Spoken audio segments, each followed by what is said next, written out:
What's happening, Hoodlum gang? Welcome back to my channel. This your boy Hoodie from the Hood, aka your friend from that big old N.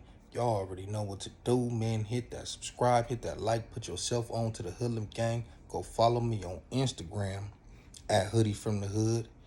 We're gonna go ahead and get this video started. Um, as you could tell from the title, I wanted to make this video because I feel like this individual been on one lately about certain things. But before we get to that, you know who else been on one lately? Me. This is my third video today. Obviously, y'all not gonna get them all in one day.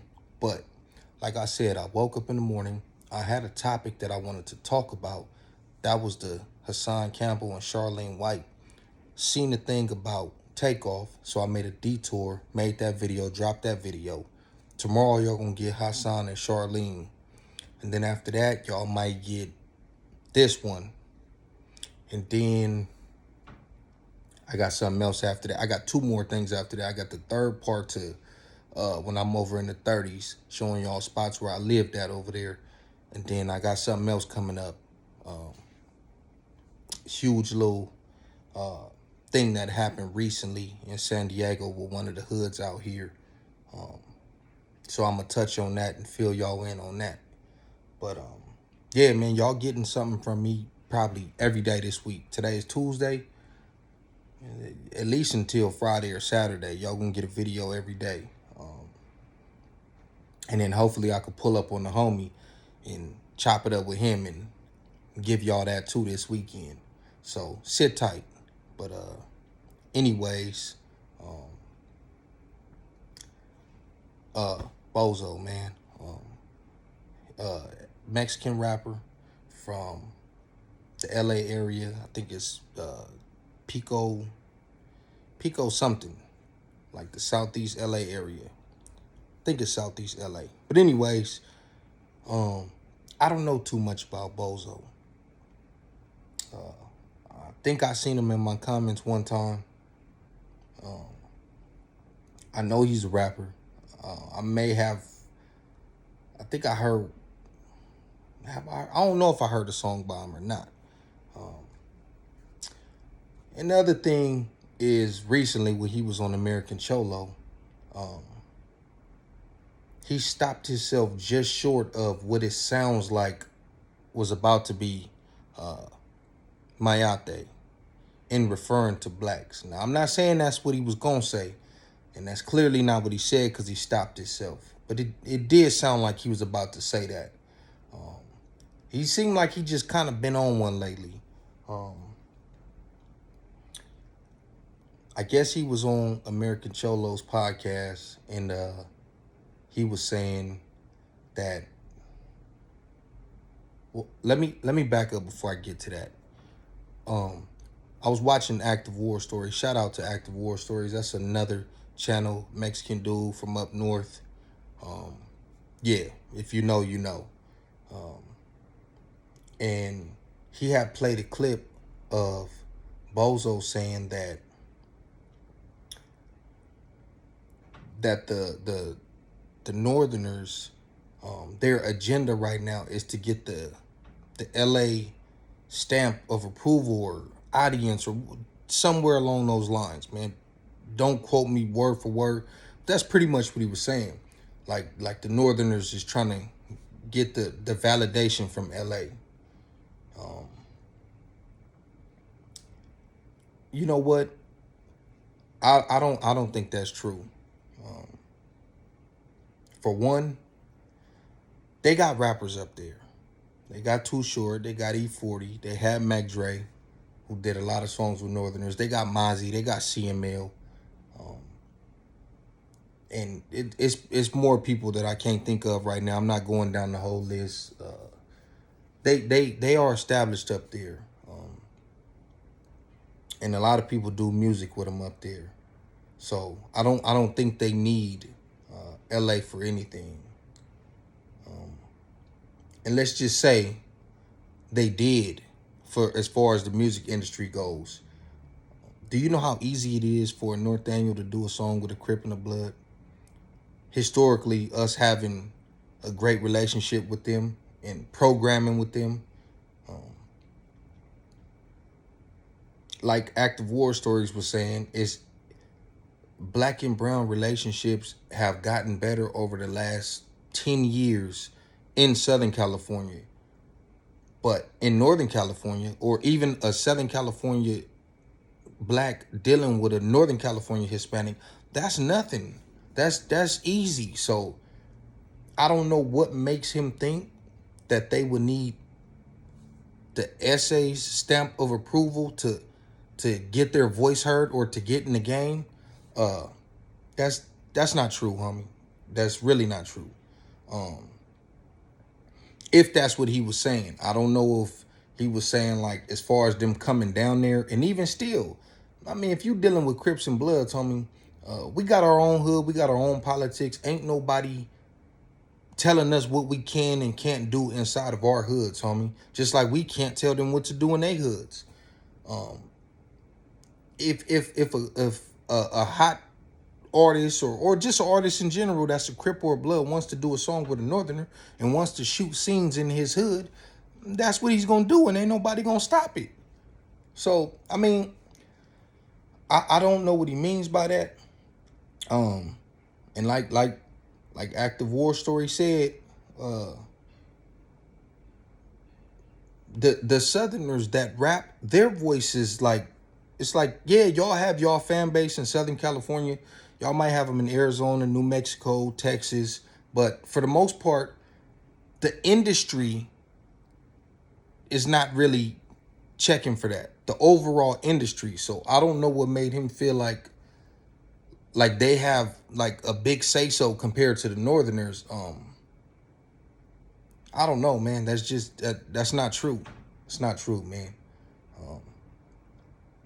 I feel like he's been taking a few little shots at them. I haven't really paid attention. Like I said, I'm subscribed to Active War Stories, so I see what he react to. Other than that, I'm not just, like, Bozo doesn't just pop up on my timeline. And I don't follow him on social media. And like I said, I haven't really heard too much music. So I don't know, homie. Let's get back to this American Cholo thing when he was on there. And, you know, it looked like he was, you know, a little bit sauced. And I wasn't even going to speak on this, but since we speaking on this part, then I'm just going to bring this up. As far as him saying that there's peace because the Northerners was losing the war because they don't have the numbers and etc. I mean, the Northerners have never had the numbers compared to the Southerners. No faction has the numbers compared to the Southerners. So, I mean, they still been, you know, going to war for, what, over 50 years. So I don't understand that statement. And even Gil told him, like, nah, you're wrong about that. I don't know the ins and outs of the ceasefire they got going on, but I mean, maybe he knows something I don't know. I don't know if the Northerners initiated that ceasefire. He said it as if they waved the white flag because they were losing. And I just don't know if that's true. And waving the white flag or coming to some type of ceasefire doesn't necessarily mean that you're losing. I mean, if nobody's winning the war, I mean, because Northerners still exist. They're still breeding them. They're still growing up and going through the system and reaching the pen. Like, so I don't know. I have no idea what that means by they're losing the war. But let's take your logic. If that's your logic, then what do you feel about F-13 in East Coast? Because from my understanding, F-13 reached out to the East Coasters for the ceasefire. Now, by your logic, that means you're losing. Now, I honestly don't believe anybody was winning that war. That was just an ongoing thing, and it was senseless, and a lot of innocent people got caught up in that, and that's a beautiful thing that has ended. It's a beautiful thing that the North and South thing is not what it used to be. Hopefully, you know, they could, you know, do the same with the Bulldogs, both sides, but it don't look like that's going to happen. But, I mean, speaking of people being outnumbered and not having the numbers, I mean, the Bulldogs really don't got the numbers, and it don't seem like they want peace, and they keep getting off every time they try to get integrated. So that logic just doesn't sound correct to me. But like I was saying, what about the F-13s in the East Coasts? By your logic, then you're saying that the F-13s was losing and waving the white flag. If that's what that means to come to a ceasefire. They definitely extended their hand first. If you don't believe me, Alex Alonso covered it. Skip Townsend, he covered it. And he said, he asked another dude from East Coast, and that dude said, I'm not doing it. A couple weeks went by. I think he got at Lil Doc. And Lil Doc had received some pushback from his homies too. They didn't just jump on that peace treaty like, yeah, let's do it. It was a lot more pushback on that side than the F-13 side. Because we all know who falls in line with orders and who has more freedom to say, I'm not doing that. So, like I said, by your logic, what do you think about that then? If the Nortenos are waving the white flag because they're losing. Like I said, I don't know who initiated that. That's not my thing. But maybe you know something I don't know. But I just don't agree with stuff like that, man. You know?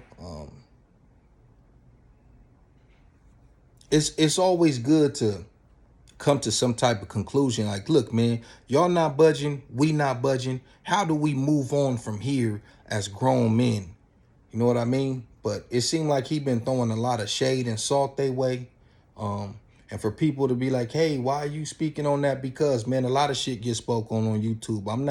I'm not talking about nobody's actual, get down or how they, you know what I mean? I'm just, this is shit that he said on YouTube. And this is something that, I saw and I felt like speaking on it. I felt like speaking on it because everybody speak on what blacks do. Everybody speak on, it's YouTube, bro. So that's how I feel about it, man. I feel like I don't know what his agenda is. I don't know if he truly feels that way. I don't know. It just seemed like he been on some type of smut campaign towards the Northerners.